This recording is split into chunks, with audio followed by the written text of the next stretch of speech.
Afin de prévenir la propagation du Covid-19, nous aimerions rappeler à tous les passagers... Caméra thermique, gel hydroalcoolique. Dès l'arrivée sur le sol rwandais, les passagers sont soumis à un protocole anti-Covid.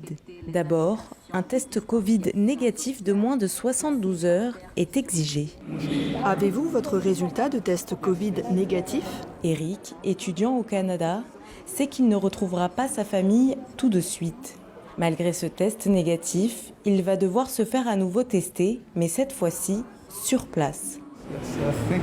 Je trouve que c'est plus prudent, c'est l'un des rares aéroports à le faire.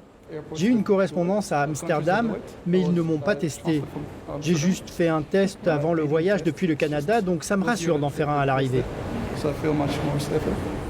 L'aéroport de Kigali a vu sa fréquentation baisser de 6 000 passagers par jour avant la pandémie à 600 aujourd'hui. Et depuis décembre, le Rwanda a installé des box de dépistage au sein de l'aéroport. Eric devra payer $50.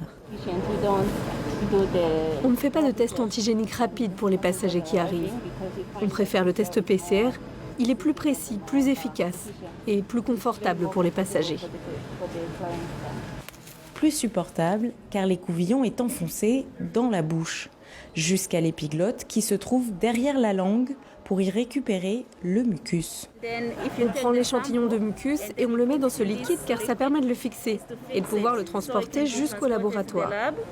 Le mucus reste en vie tant qu'il est dedans. En attendant que son échantillon soit analysé, Eric, comme tous les autres passagers, devra passer une nuit dans un hôtel.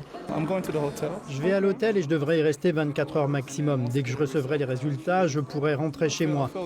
Ça ne me dérange pas, au contraire, vu que tout le monde est obligé de passer par là, je me sens même plus en sécurité. L'échantillon d'Eric va être analysé ici, au sein de l'aéroport, dans un laboratoire spécialement créé pour le dépistage Covid. On vérifie que les échantillons sont bien ceux qui sont inscrits sur le document.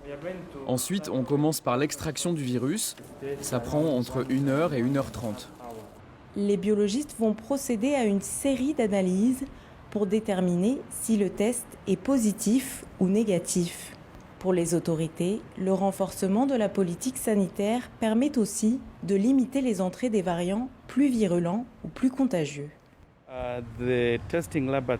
Le laboratoire de test à l'aéroport nous permet de pouvoir mieux contrôler la prévalence de n'importe quelle souche qui arrive sur le territoire, comme par exemple les souches qui pourraient venir de l'Angleterre ou d'Afrique du Sud. Mais surtout, pour permettre aux voyageurs arrivant sur le territoire d'avoir un résultat plus rapidement. On retrouve Eric à sa sortie de l'hôtel. C'était aux alentours de 9 h du matin. Ils ont envoyé un message au réceptionniste de l'hôtel et il a vérifié mon résultat, il était négatif. On m'avait également envoyé un SMS, j'ai pu vérifier par moi-même. Effectivement, mon résultat était bien négatif. Une dizaine d'heures après son arrivée, Eric peut enfin retrouver sa famille.